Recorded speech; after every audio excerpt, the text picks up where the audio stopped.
আসসালামু আলাইকুম। ডক্টরস ম্যাট্রিমনিবিডি.কম ও ডক্টর কনসালটেন্সি.কম থেকে আমি আসাদুল্লাহ টিভি.বিটি ইউটিউব চ্যানেল থেকে আসাদুল্লাহ কনসালটেন্ট আছি তোমাদের সাথে এমবিবিএস সেশন 2020-21। আজকে আলোচনা করব প্রাইভেট মেডিকেল কলেজের জেনারেল কোটায় ভর্তি বিষয়ে ও মেধা সচ্ছল কোটা ভর্তি বিষয়ে ডক্টর কনসালটেন্সি.কম তোমাকে কিভাবে সহায়তা হেল্প করবে এবং ঠিক তুমি কি কি প্রতারণার শিকার হতে পারো এই মেডিকেল কলেজে ভর্তি হতে গিয়ে সব সমস্যাগুলি নিয়ে আলোচনা করব। বুঝতে পারছো? দেখো, অটোমেশন পদ্ধতি প্রাইভেট মেডিকেল কলেজে এসেছে গত 4 বছর যাবত। বুঝতে পারছো? তো সুতরাং আমরা দেখতেছি যে তোমার এই অটোমেশন পদ্ধতিতে অনেক একটা কঠিন একটা সিস্টেম। মানুষ, তোমরা যারা ভর্তি হবো অনেকে জানো না অটোমেশন পদ্ধতি। তুমি দেখবে যে অনেক কিছু জানো না। এখনো বিভিন্ন মেডিকেল কলেজের শিক্ষক, প্রিন্সিপাল, ডিরেক্টর ওনারাও ঠিকভাবে জানে না। বুঝতে পারছো? সম্পূর্ণ প্রসিডিউর সিস্টেম সম্পর্কে ওনারা এ টু জেড জানে না। তবে আমি যতটুকু জানি আলহামদুলিল্লাহ। তো এটা নিয়ে আমার রিসার্চ, গবেষণা, এটা নিয়ে আমার অভিজ্ঞতা আল্লাহ তালা দিয়েছে, এমনকি সে অনুসারে ইনশাল্লাহ এটা বিস্তারিত প্রসিডিউরটা সুন্দরভাবে বর্ণনা করতে পারি, বুঝাইতে পারি দেশবাসীকে। গত সেশনে যারা মেডিকেলে ভর্তি হয়েছে ওরাও বুঝতো না। আমি যতটুকু পারি সুন্দরভাবে কাউন্সেলিং করছি, পরামর্শ দিয়েছি ইউটিউব চ্যানেলের মাধ্যমে, আসাদুল্লাহ টিভি.বিডি ইউটিউব চ্যানেলের মাধ্যমে। তারপরও যারা যারা কন্টেন্ট পেয়েছো, আমার চ্যানেল খুঁজে পেয়েছো, ওরা কিন্তু মোটামুটি হেল্প পেয়েছে, মোটামুটি ভালো পর্যায়ের একটা হেল্প পেয়েছে। আর যারা পায়নি অবশ্যই ওদের সমস্যাগুলি আমি জানি, কি কি সমস্যার সম্মুখীন হয়েছিল, কিভাবে মেডিকেলে ভর্তি হতে পারিনি, মানে কিভাবে কি কি প্রতারণার শিকার হয়েছিল, এগুলো সব জানি। সুতরাং আমি এই সেশন থেকে নিয়োগ করেছি 2025-26 সেশন থেকে সম্পূর্ণ তোমার এই ভর্তির এ টু জেড। যারা আমার কাউন্সিলিং নিতে চাও, আর পরামর্শ নিতে চাও, যারা আমার হেল্প নিতে চাও, ওদেরকে আমি হেল্প করব, সহায়তা করব। তোমাকে ভর্তি থেকে নিয়ে শুরু করে কি কি, এক, তোমার পজিশনে কোন মেডিকেল কলেজে আসতে পারে, এমনকি তোমার কোনটা তোমার প্রাপ্য, সর্বাত্মক পরিমাণ সর্বাত্মক সেরা কলেজ কোনটাতে তুমি ভর্তি যেতে পারবা বিভিন্ন সিস্টেমে, এটাতে হেল্প করব। তোমার অ্যাপ্লিকেশন আমি করে দিব, তোমার নিশ্চয়ন আমি করে দিব, এবং তোমার ভর্তির কার্যক্রম প্রসিডিউরও আমি সম্পন্ন করে দিব সশরীরে গিয়ে মেডিকেল কলেজে। বুঝতে পারছো? এখানে যখন সার্কুলার দিবে তখন আবার বর্ণনা করব, অনেকগুলি তারিখ থাকবে, এগুলি তুমি বুঝবো না কোনটা কোন তারিখে কী করতে হবে। ওই ওই সময় 1 থেকে 2 দিন সময় থাকে নিশ্চয়ন, 1 থেকে 2 দিন, 1 সপ্তাহ সময় থাকে ভর্তি, অ্যাপ্লিকেশনের সময় থাকে। এগুলি ভাই অনেকে জানেই না। বুঝতে পারছো? অনেকে সার্কুলার যে কোথায় দিবে, কোন ওয়েবসাইটে দিবে, এগুলি অনেকে জানবেও না। গত বছর এরকম বহুত স্টুডেন্ট পেয়েছি, আবেদন করার পরে আমাকে খুঁজে পাইছে, বলতেছে ভাই ভর্তিতে চাই, কিন্তু অ্যাপ্লিকেশন শুনলাম যে শেষও হয়ে গেছে, জানি না। বুঝতে পারছো? আলহামদুলিল্লাহ এবার অ্যাপ্লিকেশন আগে কিন্তু মোটামুটি আমার চ্যানেলে সবাই কানেক্ট হয়ে গেছে, 5,000 স্টুডেন্ট। তো সুতরাং এবার গতবার আরেকটা ঝামেলা হয়েছিল, অনেকে নিশ্চয়ন করা লাগে, 2 দিন সময় দিয়ে। নিশ্চয়ন করা না করার কারণে 100 টাকা দিয়ে ভর্তি হতে পারেনি মেডিকেল কলেজে। স্বপ্নটা ধ্বংস হয়ে গেল, ডাক্তার হতে পারলো না, তো পারলো নাই। বুঝতে পারছো? তারপরে এগুলি আমি নিজ দায়িত্বে সব এ টু জেড প্রসিডিউর করে দিব। জাস্ট ভর্তি দিন শুধু তোমাকে আমি যখন জানাবো কোন মেডিকেল কলেজে আসছে, কোনটা কি হয়েছে, অটো মাইগ্রেশনে কোনটা আসছে। হ্যাঁ, গতবার অটো মাইগ্রেশনে মেডিকেল কলেজ চেঞ্জ হয়েছে, ওটাও জানে না, পরে তো কিন্তু আর ভর্তি হতে পারেনি না জানার কারণে। অজস্র স্টুডেন্ট আছে, অনেকে অ্যাপ্লিকেশন করতে গিয়ে ভুলভাল অ্যাপ্লিকেশন করেছে, মেধা জেনারেল কোটায় আবেদন করতে গিয়ে মেধা কোটায় করে ফেলছে, মেধা কোটায় করতে গিয়ে জেনারেল কোটায় আবেদন করছে, ওরা কিন্তু পরে ভর্তি হতে পারেনি রে ভাই। তারপরে অনেকে আবার কি করছে জানো, যে তোমার করেছে, এই মেডিকেল কলেজগুলি কিভাবে সিকোয়েন্স বা সাজানো লাগে, অথবা ওর পজিশন অনুসারে কোনটা ও পেতে পারে, অনেকে ভুলভাল ভাবে সাজানোর কারণে একদম বাজে মেডিকেল কলেজ অথবা শেষের টাইপের নতুন মেডিকেল কলেজ পেয়ে গিয়েছে, অথবা পজিশন ভালো ভালো মেডিকেল কলেজ আসার কথা ছিল। অনেকে ভালো পজিশন ড্রপসারি কলেজ পাওয়ার কথা, ও ভুলভাল আবেদনের কারণে একদম সবার শেষের মেডিকেল কলেজ আসছে। তারপরে হচ্ছে তোমার মেডিকেল কলেজ তুমি যেটা আসছে ওটা থেকে উপরের সারির মেডিকেল কলেজে কিভাবে তোমাকে নেওয়া যায়, ঐচ্ছিক মাইগ্রেশন আমি করে দিব, অনলাইন অ্যাপ্লিকেশন সবকিছু আমি করব। বুঝতে পারছো? এখানে অনেক প্রসিডিউর আছে। বুঝতে পারছো? তারপরে তোমার এসে এই আরেকটা যে সময় নিশ্চয়ন আমি করে দিব। তারপরে তোমার এসে ভর্তি পরে কি বই কিনতে হবে, কি বই পড়তে হবে, অজস্র রাইটার আছে, অনেকে মানে কি সবগুলি গতবার এমন স্টুডেন্ট পেয়েছি, গতবার যারা ভর্তি হয়েছে সবাই কিন্তু মোটামুটি আমার পরামর্শ বইগুলি কিনেছে আমার পরিচিত লাইব্রেরি থেকে অনেক কম টাকায়, এবং গাইড কোনটা পড়তে হবে কোনটা ভালো এগুলি আমি সাজেস্ট করবো। এমনকি আমার পরিচিত রাইটারও কিন্তু আছে, তো সরাসরি ওনাদের সাথে আমি সম্পর্কিত, এমনকি ওনার সাথে আমার ভালো সম্পর্ক, রাইটার এমনকি যারা গাইডগুলি রেখে, বিশেষ করে আইব স্যারের সাথে আমার ভালো সম্পর্ক। তো সুতরাং আমার রেফারেন্সে শত শত স্টুডেন্ট ঢাকার নীলক্ষেত থেকে কিন্তু বই কিনেছে, মোটামুটি কিছুটা টাকা কম হলেও। এমন স্টুডেন্ট পেয়েছি বই কিনতে গিয়ে সম্পূর্ণ ধরা খেয়েছে, সম্পূর্ণ। অবশ্যই আমার সাথে শেয়ার করলো এমবিবিএস এর বই কিনছে 40,000 টাকা দিয়ে, যেখানে এমবিবিএস এর বইয়ের মূল্য সর্বোচ্চ তোমার 4 থেকে 5,000 টাকা, গাইড হচ্ছে তোমার 5 থেকে 6,000 টাকা, আর সেটা এই 10,000 টাকায় সব কভার হয়ে যাওয়ার কথা, সেখানে ওর খরচ হয়েছে 40,000 টাকা।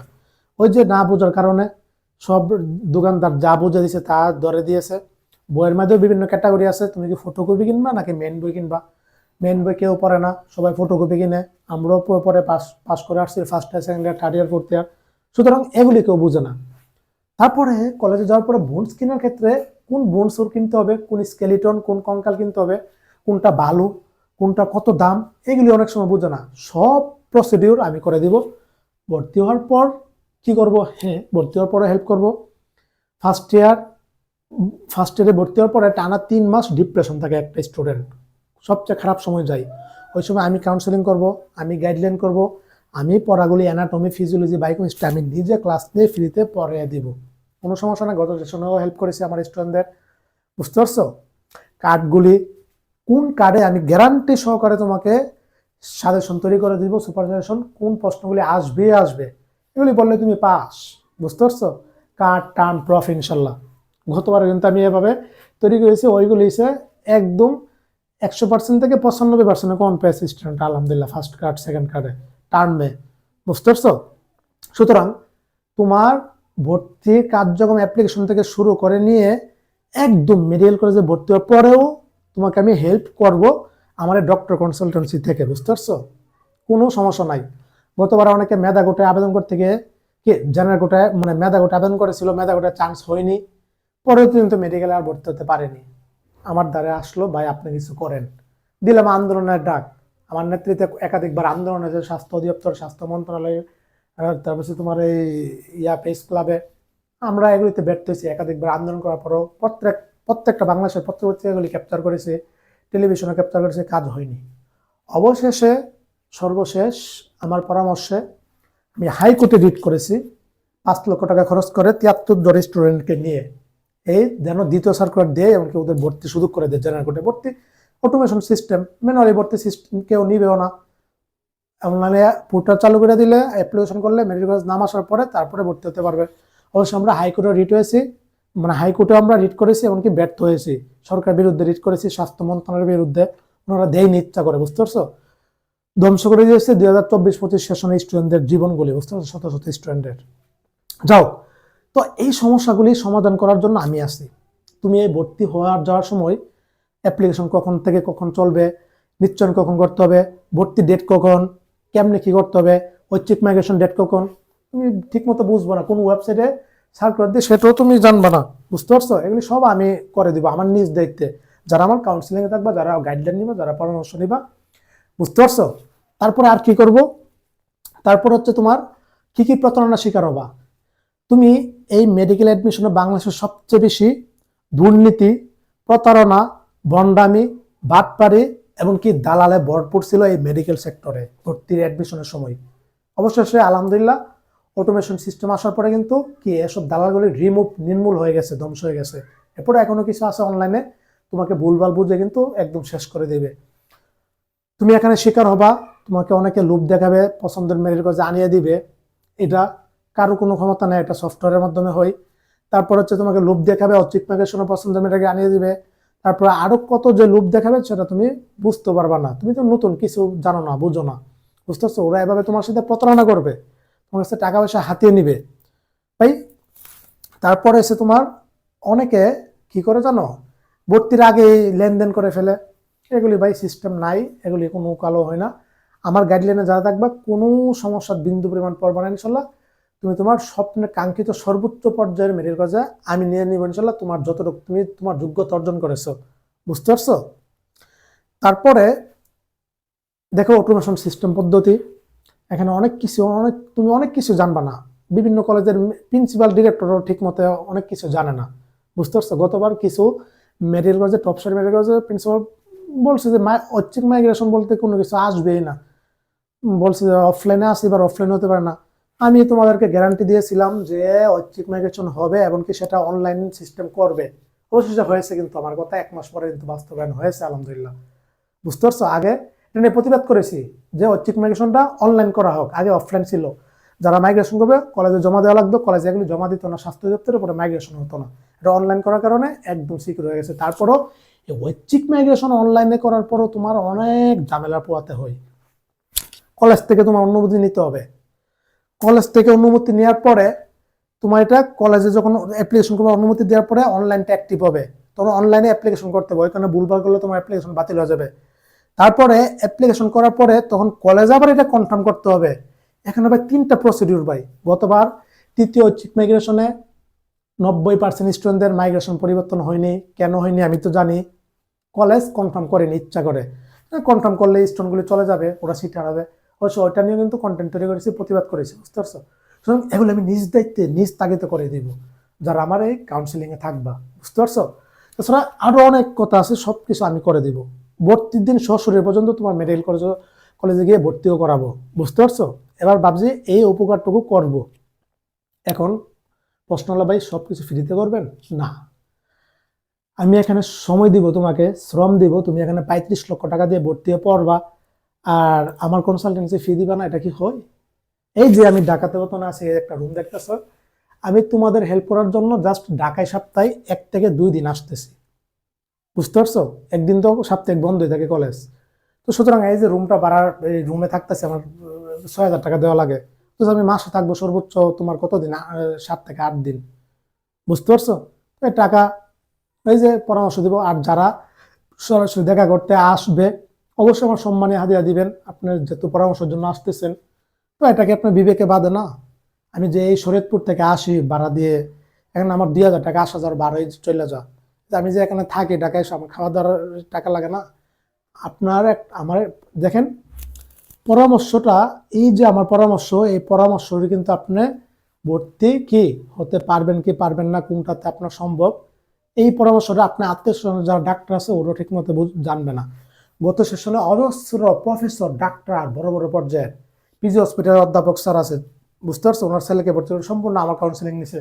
সলিমুল্লাহ মেডিকেল কলেজে এক প্রফেসর মেয়েকে ভর্তি হবে, আমার কাউন্সিলিং নিছে। নোয়াখালী মেডিকেল কলেজের মেডিসিন বিভাগের প্রধান এই স্যার আমার কাউন্সিলিং নিছে। তারপরে তোমার আরো বিভিন্ন মেডিকেল কলেজের বড় বড় পর্যায়ের স্যাররা, পুলিশ, সেনাবাহিনীর বড় বড় পর্যায়ের ব্যক্তিরা, শিক্ষক, স্যার, উকিল, ব্যারিস্টার, ম্যাজিস্ট্রেট, সর্বস্তরের কি লোকেরা কিন্তু আমার সাথে অন্য ছেলেমেয়েদের ভর্তি বিষয়ে কিন্তু পরামর্শ, গাইডলাইন নিয়েছে, কাউন্সিলিং নিয়েছে। বুঝতে পারছো?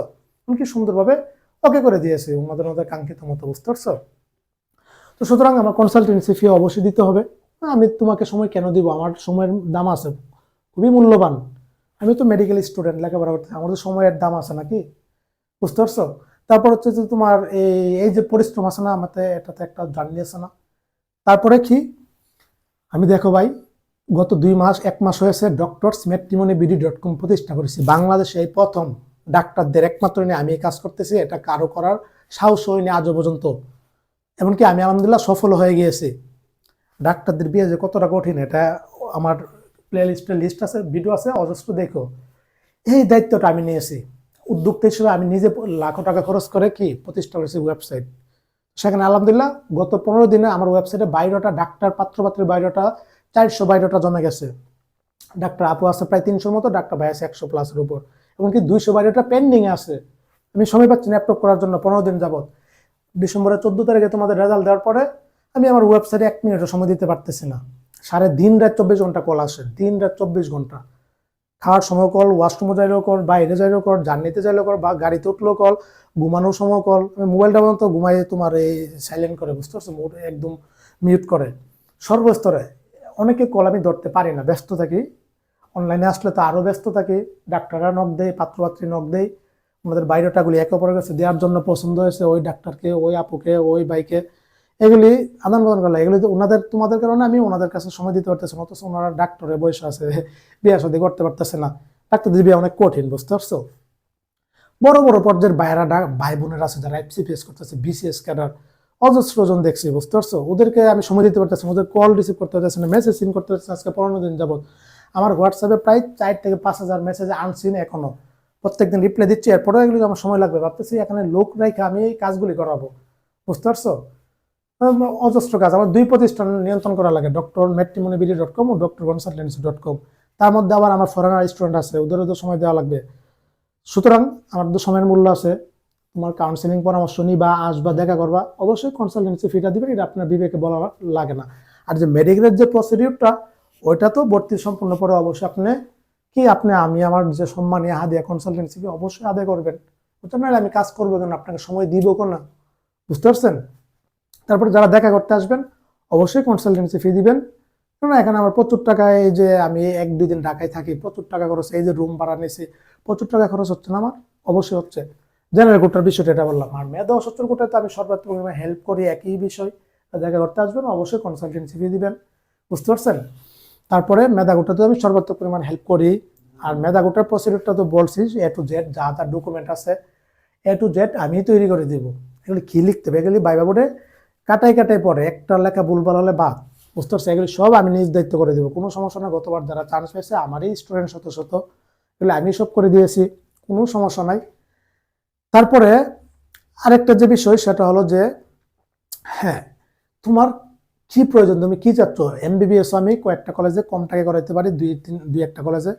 BDS আমি 3-4টা কলেজের সাথে ভালো, ডেন্টাল কলেজের সাথে ভালো সম্পর্ক, কম টাকায় ওইখানে আমি হেল্প করতে পারবো, টাকার ক্ষেত্রে ওইটা সমস্যা নাই, বুঝতে? জেনারেল গোটাই। তারপর তোমার জন্য কোনটা ভালো হয়, তো আমার এলাকার যারা আছে ওরা আমাকে পেয়ে গেছে ইউটিউবে সার্চ করার আগে, সরাসরি আমার বাসা গিয়ে উঠছে, যে 2-3-4 জন গেছিল, ওনারা কনফার্ম ভর্তি হবে ইনশাল্লাহ, সব ওকে টকে রেডি করে রাখছে। আবেদন দিলে আমি সবকিছু করে দিব নিশ্চিন্তে। এখন ওনারা একদম মানে নিশ্চিত হয়ে গেছে, মানে আর কোনো টেনশন লাগে না, বুঝতে পারছো? সুতরাং অটোমেশন পদ্ধতিটা অনেক কঠিন, এখানে অনেক ঘটনা আছে, অনেক কাহিনী আছে, এগুলি অনেকে তোমরা বুঝবো না, ভুলভাল করে ফেলবা, পরে আর ডাক্তারি পড়ার সুযোগটা তুমি হাতছাড়া করবা। গতবার আমার নরসিংদী একটা মেয়ে ভালো পজিশন ছিল, জেনারেল কোটা আবেদন করতে গিয়ে কম্পিউটারে ভুলবশত মেধা কোটা করে ফেলছে, বুঝে না অটোমেশন সিস্টেমের পরে মেডিকেলে ভর্তি হতে পারেনি। বাসায় গেছি পরে, নরসিংদী গেছি পরে, বাসায় ওনাদের ডাকাইছে, আমাকে সমাধান করে, কোনো সিস্টেম নাই। রিটে গ্রুপে রাখছিলাম হাইকোর্টের নামটা, কিন্তু পরে এবার সেকেন্ড টাইম দিয়েছে, এবার আলহামদুলিল্লাহ ভালো পজিশন করছে, এবার তো আমি তো আছি। এভাবে অজস্র স্টুডেন্ট কিন্তু কি আমার পরামর্শ নিচ্ছে অলরেডি, অজস্র, এমনকি আমার কাউন্সিলিংও আছে, দেখা করতেছে, সবকিছু ওকে করতেছে, কনসালটেন্সি ফিও দিতেছে যাদের পরামর্শের জন্য আসতেছে। আর ভর্তির যে প্রসিডিউরটা A to Z ওইটা তো আলাদা আছেই, বুঝতে পারছো? ভর্তির পরে তোমাকে আমি সর্বাত্মক পরিমাণ হেল্প করবো, আমাকে এই পাশে বাবা, যেভাবে গত সেশনে ওটা সবাই আমার হোয়াটসঅ্যাপ গ্রুপে যুক্ত আছে, বুঝতে পারছো? ওদেরকে হেল্প করতেছি সর্বক্ষেত্রে, এখনো হেল্প করি লেখাপড়া বিষয়ে, বুঝতে পারছো? তারপরে এবার কি কি ঘটনা, আরো কি কি ঘটতে পারে, সার্কুলার ভাই সময় একটু দেরি হবে, সার্কুলার কখন থেকে কেউ জানে না। মেডিকেল অ্যাডমিট, সরকারি মেডিকেল কলেজে 18 তারিখ পর্যন্ত ভর্তি চলবে, তারপরে 18 তারিখের পরে হচ্ছে তোমার জানা যাবে, অথবা এর আগেও সার্কুলার দিতে পারে, পরেও দিতে পারে। ফেব্রুয়ারি থেকে আবেদন অ্যাপ্লিকেশন শুরু হতে পারে, বুঝতে পারছো? আর এবার ক্লাস দেরি আছে, ক্লাস তোমার গত বছর জুনের 17 তারিখে শুরু হয়েছিল, এবার শুরু হবে কি মে মাসে, মে মাসের দিকে ক্লাস শুরু হতে পারে, মে মাসের মাঝামাঝি সময়, বহু সময় আছে, আরো 3-4 মাস, বুঝতে পারছো? তো অনেক হিসাব নিকাশ আছে, এগুলি তোমরা অনেকে বুঝবো না, সবকিছু আমি করে দিব, কোনো টেনশনের কারণ না। তুমি এবার বাংলাদেশের যে প্রান্তে থাকো না কেন, অ্যাপ্লিকেশনের সময় ইউজার আইডি পাসওয়ার্ড আমাকে দিলেই তোমার কাজ ওকে, বুঝতে পারছো? বাকি সবকিছু আমি করব, আমি তোমাকে জানাবো, আমি তোমাকে ফোন দিব, আমার নোটে ডায়েরিতে লিখে রাখবো, তোমাকে আমি সব স্মরণ করে দিয়ে দিব, বুঝতে পারছো বিষয়টা? এবার আমি হেল্প করবো, নিয়ত করছি। যারা যারা হেল্প নিতে চাও নিজেও ভর্তি হতে পারো, সমস্যা নাই। তারপরেও অনেকের প্রতারণা শিকার হবা, আগে থেকে বলে দেই। অনেকে তোমাকে ভুলভাল বুঝাবে, অনেকে তোমাকে উল্টা পুল্টা বুঝাবে, অনেকে তুমি মানে প্রতারণা ফাঁদে পা দিবা, অনেক কিছু হবে। মেধা গোটা তো, এমনকি জেনারেল গোটা তো, বুঝতে পারছো? কালকে কয়েকজন কল দিচ্ছে, ওরা নাকি কলেজ নাকি ভর্তি নিয়ে নিছে, হাসবো নাকি কানবো আমি বুঝতেছি না। আরে ভাই, মেডিকেলের সার্কুলারই দেয়নি, অ্যাপ্লিকেশনও শুরু হয়নি, অ্যাপ্লিকেশন শেষও হয়নি, রেজাল্টও পাবলিশ করেনি, নিশ্চয়নও করেনি, তারপর নিশ্চয়নের লিস্টও প্রকাশ করেনি, অটো মাইগ্রেশনও হয়নি, তাহলে ভর্তি কেমনে কনফার্ম করে আমি বুঝি না, এগুলি প্রতারণা, বুঝতে পারছো? তারপর অনেকে অটোমাইগ্রেশন হওয়ার পরে গতবার দেখলাম যে সিস্টেম ভর্তি হতে পারেনি। এখানে একটা অটোমাইগ্রেশন হয়, কখন হয় ওগুলো নির্দিষ্ট সময়ের পর নিশ্চয়নের পরে, কারণ মেডিকেল কলেজ কোনটাতে নেওয়ার স্যার জানতেও পারেনি, হাজার হাজার লিস্ট কিভাবে বের করবে, সিস্টেম বুঝে না তো। কারণ আর পরবর্তীতে বলছে যে ভাই হয়তো আর নামে আসেনি, একবার আসছিল পরে আর আসলো না, পাইলাম না ওই কলেজ খুঁজা, তো অটোমাইগ্রেশন অন্য মেডিকেল কলেজে নামারছে, ওটা জানেও না, পরে ভর্তি হতে পারেনি। এই সমস্যার সম্মুখীন হবা, এগুলি আমি সমাধান করে দেবো, যারা আমার কাউন্সিলিং এ কনসালটেন্সি হেল্প নিবা, সহায়তা নেবা, বুঝতে পারছো বিষয়টা? এই ছিল, এ খুব গুরুত্বপূর্ণ। তুমি ভাই এখানে 35-30 লক্ষ টাকা খরচ করে পড়বা, এই প্রথম সূচনা লগ্নে এই ভুল করার কারণে কিন্তু পরে আর পড়তে পারবে না। ভাই আমি আসছি, আমি স্টুডেন্ট, মোটামুটি আলহামদুলিল্লাহ আল্লাহ মানে মোটামুটি একটা অভিজ্ঞতা দিয়েছে, গত 3-4 বছরের গবেষণা অভিজ্ঞতায় এমনকি সবকিছু মানে মোটামুটি বুঝতে পারি, বুঝাইতে পারি, জানতে পারি, আইডিয়াগুলিও আলহামদুলিল্লাহ কাজে লাগে, সেই সব আমি হেল্প করব নিয়ত করছি এবার, বুঝতে পারছো? আমার এত মহামূল্যবান সময় থেকেও, আমারও তো ভাই বন্ধু বান্ধব আছে, আমারও তো পরিবার আছে, আমারও তো লেখাপড়া আছে, আমারও তো ক্লাস আছে, আমারও তো কি কত অনলাইনে কাজ আছে, সেখান থেকেও তোমাদেরকে আমি সময় সর্বাত্মক পরিমাণ দিব আগামী এই যে কয়েকটা মাস নিয়ত করছি, বুঝতে পারছো? আমি প্রচুর ব্যস্ত থাকি, প্রচুর, কল্পনার বাইরে তোমার, আমি প্রচুর পরিশ্রম করি সর্বদিকে, বুঝতে পারছো? সুতরাং এত মহামূল্যবান সময় থেকেও তোমাদেরকে এবার সময় দিব। যারা সরাসরি কল দিবা, তখন যারা কাউন্সিলিং নিবে ওদের নাম্বারগুলি আমি অন্যভাবে সেভই করে রাখি, তখন ওদেরকে আমি অন্যভাবে সময় দিই। এখন অজস্র কল আসে, দৈনিক 100-র উপরে কল আসে, সবাইগুলো আমি ওইভাবে রিসিভও করতে পারি না। অবসর যখন থাকি তখন আমি যতটুকু পারি সর্বাত্মক হেল্প করি, বুঝতে পারছো? এই ছিল, সবাই ভালো থাকো, সুস্থ থাকো, সকলের জন্য শুভকামনা রইল। আর আমি তো আছি, টেনশনের কারণ নাই। তোমাদের বন্ধু বান্ধব যারা প্রাইভেটে ভর্তি হবে, মেধা কোটা ও অসচ্ছর কোটা অথবা জেনারেল কোটায়, ওনাদের সাথে আমার চ্যানেলের সাথে পরিচয় করে দিব, পেজের সাথে পরিচয় করে দেবো। আমার পেজ আছে ফেসবুকে ডাক্তারদের জন্য, doctors@matrimony.com, এটাতে সব কার্যক্রম চালাচ্ছে, ডাক্তারদেরও মেডিকেল স্টুডেন্টদেরও। এতে আলহামদুলিল্লাহ প্রচুর ফলোয়ার হয়ে গেছে, গত 2 মাস আলহামদুলিল্লাহ প্রায় 6,000 মতো ফলোয়ার হয়ে গেছে। পেজে যুক্ত থাকো, যারা ফেসবুক চালাও ফেসবুক দেখতে পারবা। দেখো গত 2টা মাস যাবত আমি ডক্টরদের নিয়ে কাজ করতে গিয়ে বাংলাদেশে একটা প্রতিষ্ঠান তৈরি করছি, এবার বুঝতে পারতেছো কত বড় দায়িত্ব। আর বিয়ের মতো কঠিন জিনিস আর জগতে কোনো কিছু না, বিশেষ করে ডাক্তারদের বিয়ে কতটা যে কঠিন, কল্পনার বাইরে। সুতরাং সেখানে আমি কি ফেসবুকে সময় দেওয়া লাগে আমার, স্কুল ডাউন ফেসবুক যে স্কুল ডাউন ভিডিও দেখবো এ টাইম পাই না, ইউটিউবে যে একটা দেশের পরিস্থিতি খোঁজ খবর নিবো এই সময়টা পর্যন্ত আমি গত 2 মাস যাবত পাচ্ছি না, বুঝতে পারছো? ওই যে মোবাইলে যে মানে নিউজ দেখবো একটা, এই সময়টা আমার হয় না, বুঝতে পারছো? অথচ ফোন ফোন স্ক্রিন টাইম আমার দেওয়া লাগে মোটামুটি দৈনিক প্রায় 10-12 ঘন্টা, বুঝতে পারছো বিষয়টা? আমি তোর গত 4 বছর যাবত রাত্রে 4টার পরে আমি ঘুমাই, মানে আমি মেডিকেলে ফার্স্ট ইয়ার থেকে। এই তোমরাও তো অনেকে 1টা-2টা অন্তত সজাগ থাকতে সজাগ থাকবে মেডিকেলে যাওয়ার পরে। তো আমি এই ফার্স্ট ইয়ার থেকে ভোর 4টার পরে আমি ঘুমাই, কিন্তু সর্বাত্মক তুমি 4 থেকে 5 ঘন্টা ঘুমাই, বুঝতে পারছো? তো সুতরাং আমার সময়ের মূল্য আছে ভাই, সেখান থেকে তোমাদেরকে সময় দিব। এটাও কি, এটারও তোমার মানে ইয়াটা বুঝতে হবে বিষয়টা। তো এই ছিল, সবাই ভালো থাকো, সুস্থ থাকো, সবার জন্য অনেক অনেক শুভকামনা ও দোয়া রইল। আর এই ছিল, হ্যাঁ, আরো যারা আছে ইয়া করবা, সপ্তাহে 1 থেকে 2 দিন তো সময় দিচ্ছি, সরাসরি দেখা করবা, যারা ঢাকাতে আসো অথবা দূরে আসো, কোনো সমস্যা নাই, আমি তো আছি, সর্বাত্মক হেল্প করতে। এবার বাংলাদেশের যে কোনো প্রান্ত থাকো না কেন, ঢাকার বাইরে থাকলেও ওদেরও আমি হেল্প করতে পারবো, কোনো সমস্যা নাই। তুমি তখন ওদেরকে আমি ফোনে কল সময় দিব অল টাইম সর্বদা, বুঝতে পারছেন, যারা ঢাকার বাইরে।